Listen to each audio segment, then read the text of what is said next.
Welcome back to This Day Live, the Sunday talk show here on the Arise News Channel. Now in the studio, Professor David Aworawo, Professor of International Relations and Strategic Studies at the University of Lagos, and Jide Ologun, legal practitioner, national development advocate, and fellow at the Institute of Leadership Coaching and Strategy. Gentlemen, good to see you again this week. Very quickly, we've looked at a number of subjects, starting with federal government ASUU renegotiated agreement, which the Minister of Education says is a turning point, and with Professor Piuna, the president of ASUU, saying that, well, they have received this with cautious optimism, and Yahya Ali Ahmed, who led the renegotiation committee, has done so well that he will go to heaven twice, not even once, twice he will go to heaven. We also discussed rivers, first from a political angle, with Fafadam principle, and then also the legal implications of the injunction that has now been granted Governor Fubara and Professor Odu asking for the suspension of the impeachment proceedings. And then we discussed with Dr. Ayo Teriba, headline inflation being 15.15% in December 2025, according to the Nigerian Bureau of Statistics. And Dr. Teriba saying, well, the methodology that they have used creates more confusion than any clarity. And then, of course, Nigeria being removed from the FATF high-risk list by the European Union Commission. Just those three issues. But let's start with Professor Aworawo, who I expect that by the end of this month will declare implications when he gets that 140,000 naira extra, as they say in Yoruba, the gbemu from President Tinubu. Thank you. Should I say congratulations? Thank you. I wish it were actually gbemu. It is far from gbemu, because if I enter supermarket there now with 140,000, maybe I can come back once more and the whole thing is gone. Let me begin by appreciating the government for the negotiation. The commitments, the willingness to engage, the process itself, deserve commendation. Remembering also that the renegotiation was expected to take place in 2012, 3 years after the signing of the 2009 agreement, and it dragged on for 13 years. So, 12 years, 13 years. So, we had Babalakin, we had Musa Jubrin, then Nimi Briggs. Yes, Nimi Briggs, then Yahya Ali Ahmed. Spanning a decade of discussions, which didn't yield positive results. So we are happy that at least we have an agreement now. And then, of course, touching different aspects of welfare, the system itself, because there's also provision of 30 billion naira for revitalization and other things in the sector, to be broken down to 10 billion every year from 2026 to 2028. So all of those are good. They will make for stability in the system. And of course, there's also an aspect that touches on the, people who retire. When you retire as professor, you now earn a lot more. You earn about what you had when you retired. All of those are positives, in the agreement. But two things to comment on very quickly. First is the fact that what was given is actually 40%. And 40% is far, far below what was expected. The different committees recommended some 150, some 200%. But the government settled for 40%. So in actuality, we are only celebrating because of where we will be when the agreement is implemented compared with where we are now. But if we take back to where we were before now, we're actually poorer. 40% will bring professional salary to about maybe 800, 850, maybe maximum 900. That is a lot less than what 500,000 that we earned in 2015, amounted to. You needed to give... But that 500,000 was not netto. It was. No, it wasn't net. They will take tax out of it. The 500,000 was net. No. No, it was net. Actually, the thing was about 7 something. But the 500 was net. With 2015, yeah, about 500,000. Okay. Yes. After deduction of tax. Yes. After deduction of your loan from cooperatives. Everything. About 500. Yes. But the actual figure was more than 500. Yes. But you will pay tax. They will take National Housing Fund everything contribution. And all that. And the National Housing Fund, you can get it when you retire. So they said. So really, we are actually poorer now, even with the implementation than we were in 2015, and even worse off than when we were in 2009. But when we consider where we are now and where we will be with implementation, is something to commend the government for. I mean, it's something that would... The other side to it that touches my heart is the fact that we'll not likely have strike in the next 2 years. Maybe in the next 10 years. In the next 2 years, because when they start implementing it, there will be no need to go on strike. And if the president wins if he wins in the next election, we don't expect him to go back on what he has started. If he does not win, we don't expect any of the other 2 gentlemen who have the capacity to unseat him to be ungentlemanly. So the stability that we'll likely have in the system, is really, really gratifying. And what we just needed is not that we'll be rich, but the fact that there is now understanding, there is now commitment. That is exactly where we are. And, we are celebrating because our children who have suffered from 2 elephants fighting the grass suffers will not now suffer. The worst we had was 2020, 2022. We have never had any time in 3 years where we lost 2 sessions. But in 3 years, we lost 2 sessions, which is one of the things that is just so confounding that a government can claim to be a government and watch 1.8 million children sit at home for 2 years out of 3 years under the Buhari government. It was a very, very horrendous experience that we had under that administration. Well, other specifics, maternity, we now have 6 months for, our female colleagues who may, give birth during this. And then even the male to have maybe 2 weeks. If your wife gives birth, you have 2 weeks of maternity leave to go and, maybe bond with your newborn baby. And so many other things, in the agreement, which we can smile and laugh, but significant. I hope you will take advantage of that maternity leave. And be more productive in that department. Hoping that is not lead to another maternity leave. Anyway, so we commend the government, and then the other side to it is implementation. People have expressed, concern about whether the government will keep faith with implementation. I trust that the government will, because there is no need not to. It's not something that government cannot afford. And when we consider the negative impact if the government does not, I'm sure the government understands all of that and will not renege on, the implementation. But in any case, aspects of, even before the signing, aspects of it, as we understand, are already being implemented by the government ahead of the signing. And that gives some, confidence that it will likely be implemented so we can have stability in the system. Of course, it is not yet uhuru, as we say. We still have a long way to go, to be able to catch up with, international best practices, across the world in terms of infrastructure in the system, even in terms of condition of service. But at least you take what you have and then hope for, like Oliver Twist. Along that line, the scriptures say, do not despise the days of little things. When they come like this, take them, and then you hope for better things moving forward. Rivers. Yes. Rivers, I'm happy you were not the one that called the place the theater of the absurd.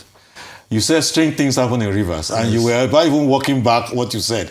But your guest, Kuku, put it I said theater of the absurd. That's from Martinez. Yes, because the governor just does something, and then the lawmaker just say, we'll impeach you. The impeachment now becomes like a joke. But I'm happy the court has done what it has done. I agree entirely with the second guest, what's his name now? He spoke really well. Dr. Uguche. Yeah, Dr. Festus Uguche. Yes, he demonstrated extensive knowledge of the law. When the process is on, the court can come in. When it is finalized, the court cannot reverse, so to speak. People cannot be allowed to be lawless just because they say we are lawmakers, so to speak. And I've said this several times. Unfortunately, the Supreme Court also contributed to this. why do I say so? These guys who want to impeach the governor should not even be lawmakers. Section 109 is clear. When they defected from the PDP, they should have lost their seats. Very, very clear. And at that time, there was no problem with the PDP division and all that. It never happened. But somehow, the Supreme Court didn't do the needful.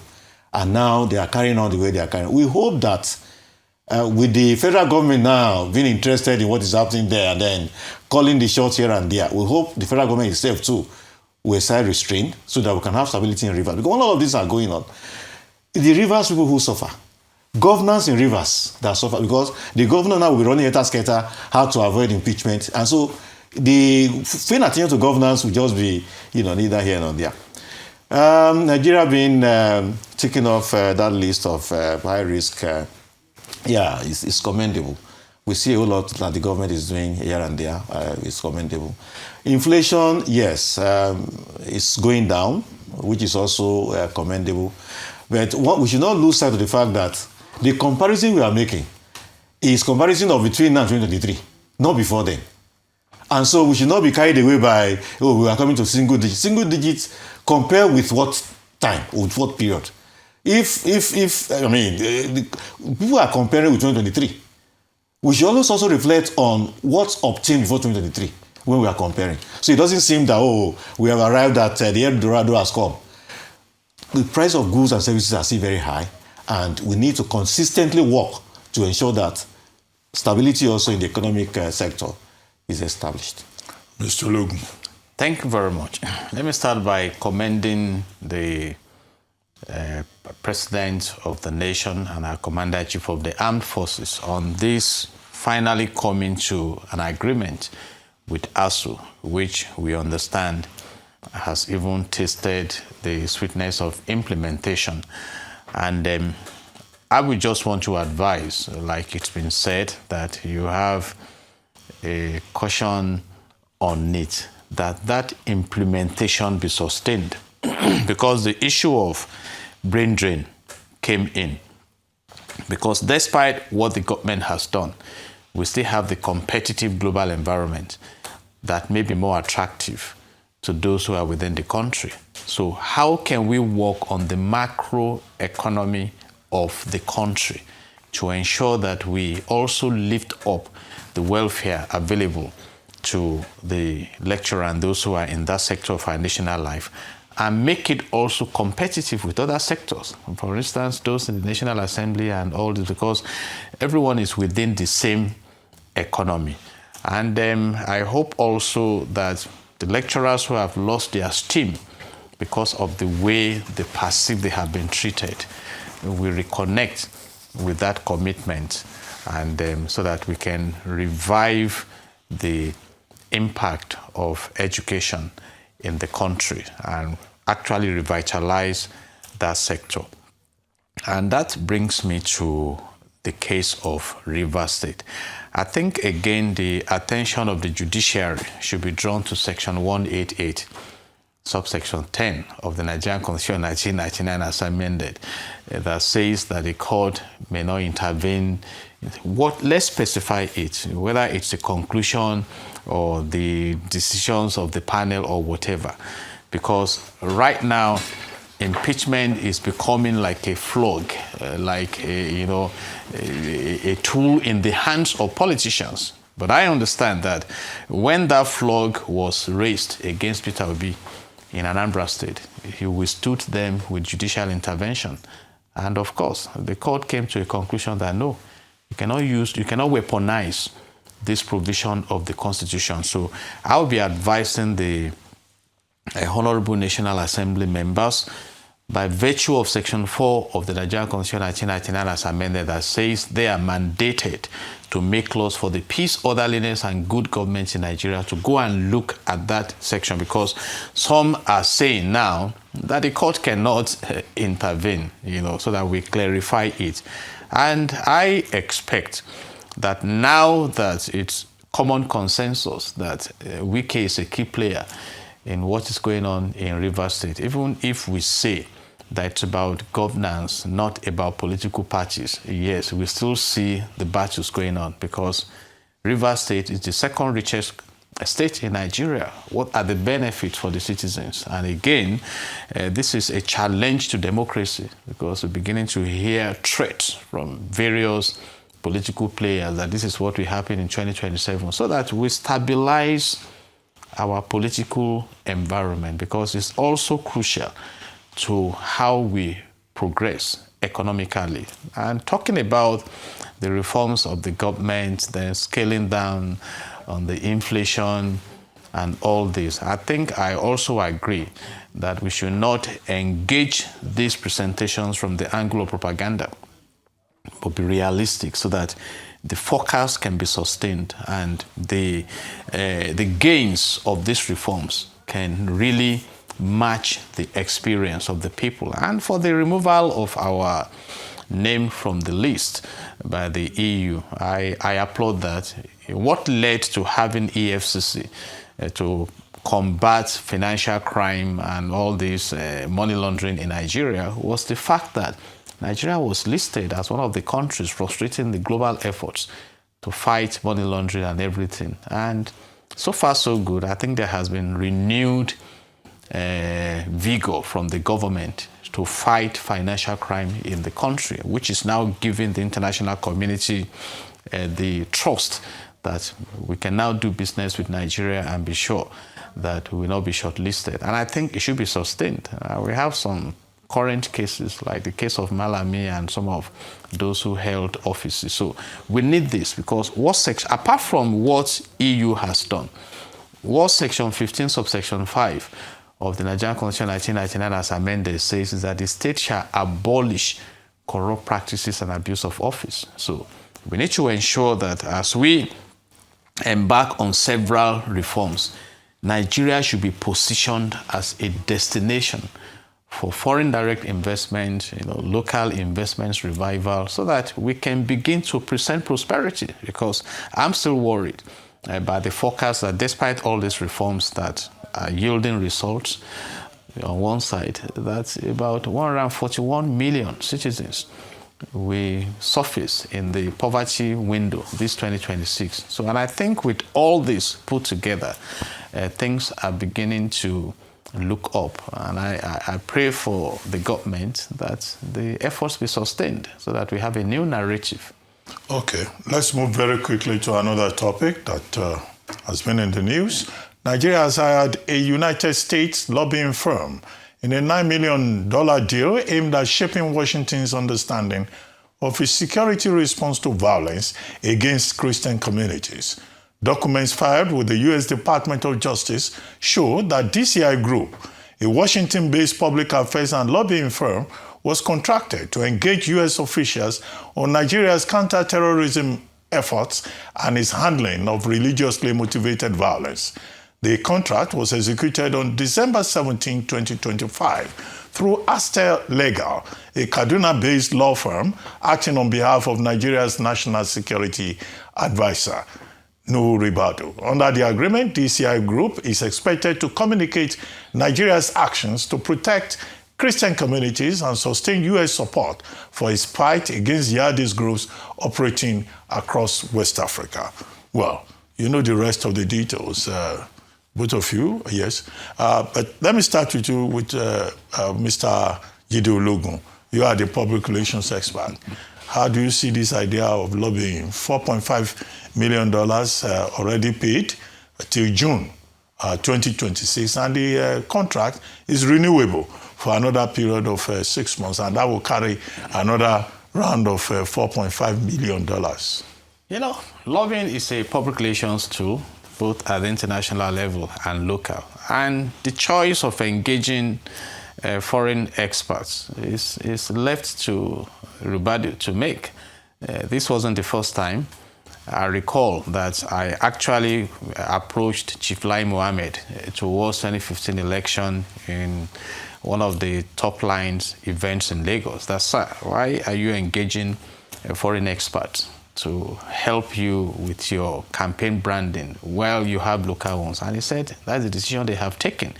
And I also felt the pulse of my president of the governing council of NIPR, and of course he's not feeling bad about it, and what is happening is that now we have those who will successfully present our narrative to the American government. And by the way, later in the year, in 2026, NIPR will be playing host to big PR players across the world. So if that is now helping us to gain the attention of the US, because I've read that about $413 million have been approved by the US government to fight terrorism in Nigeria. If it will help us, and if Nigeria is ready to open up the space for that effective intervention to bring security back to the land and activate investments again and have a vibrant socio-economic life for the citizens, why not? And then, except if some are claiming that there are sharp practices in some of the funds paid. And then for us, it's a choice the government has made, and it's good they are responding through the appropriate quotas. And I'm also advising that we have the NIPR in Nigeria that can always advise the government, and my president is doing so much in that area. So it's for us to achieve the good results and leverage on it to move to the next level. I am curiously and eagerly waiting for a season where Nigeria will be reckoned as a secure nation. So on that note, we congratulate those who got the brief, and I understand they've just been paid 4.5 million, leaving 4.5, and I expect that that will eventually be paid. Prof? Well, to begin with, I think the amount is huge. It's a lot of money. It's too much. You know, a country with that kind of problems, that amount is too much. That is one. Then two, I have advice for the DCI group. Where Ologun just talked about presenting Nigerian narrative. Maybe I should say not present the Nigerian narrative. I say this because the Nigerian narrative has been that Christians, no group is targeting Christians in Nigeria. Groups are killing both Christians and Muslims and all. That will not fly. Members of the Congress are already saying that that is dead on arrival, because everybody knows that there are groups that are targeting Christians in Nigeria. There are some other groups that are killing both Christians and Muslims. So, but I'm happy with what I'm saying, that they are talking about measures being taken by government to protect Christians in Nigeria. That is how that's what the narrative should be. Measures being taken by government to protect Christians in Nigeria, and of course, everybody else. If they follow that narrative, they will be successful. But if they follow the government's narrative that Christians are not being targeted, the money will be a waste. So that is my advice for DCI. Just stick to that narrative that government is taking measures to protect Christians, especially in Nigeria, and to protect everyone else. And of course, there are also levels at which government is interfacing with the American government to tackle this, hydra-headed problem of terrorism, insurgency, banditry, and the rest in Nigeria. If they go that line, well, to me, the amount is too much, but at least if they achieve the results, which will also mean that all of these travel bans and all those things will be removed, then, well, we'll say it's a positive move from the government. Okay, before we take the next topic, I would just like to make some comments on this. One, the Astalega, some, relatively, quiet law firm in Kaduna. How did the office of the NSA arrive at that particular firm? What is the track record of that law firm? Number two, the NSA is the one now handling this aspect of foreign policy. It's not a security matter as such. So why is it the National Security Advisor? Three, the contract is to sell Nigeria's efforts in terms of protecting Christians. There is an underlying assumption that the government of Nigeria has already admitted that indeed Christians are being persecuted in Nigeria. Whereas what we have been saying before now is that nobody is persecuting any Christian, targeting any Christian in Nigeria. Otherwise, the issue is collective. Now, let's move quickly away from that. We are even engaging a group called DCI Group. Now, who is that DCI Group going to interface with? We don't have an ambassador in Washington. Exactly. So if you don't have ambassadors, who are the career persons who will, interface with whoever is doing, whitewashing or lobbying for the Nigerian government, what result do you expect? So we need to move fast with these ambassadorial appointments and empower the embassy in Washington, because at the end of the day, they are the ones on the ground who will do the job. Now, 3, I've argued during the week that we've always had lobbying. At a time, Andrew Young was working, I think, for the Obasanjo government. At a time, we have J.C. Jackson. These are persons with real stature, not some unknown Republicans that nobody will listen to. So if you have an Andrew Young, you have a J.C. Jackson, person of that stature, people will listen to them within the American system. They will have access. Finally, I think that it's long overdue for Nigeria to set up a presidential council on foreign relations. We used to have that.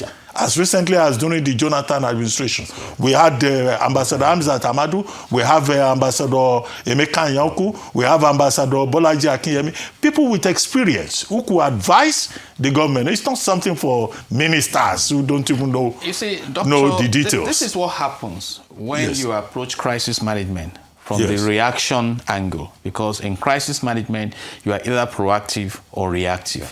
If we have been proactive to put structure in place, why do you need, you go and, lobby the government, you have your presence very strong in those communities, but we are reactive.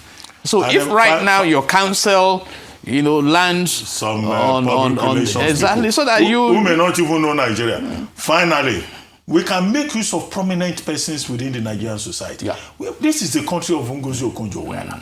She will probably know more people within the American system than many. This is the country of Mustafa Chike-Obi. This is the country of Bayo Ogunlesi, Professor Bolaji Akinyemi, who else is there? Alhaji Aliko Dangote, Femi Otedola.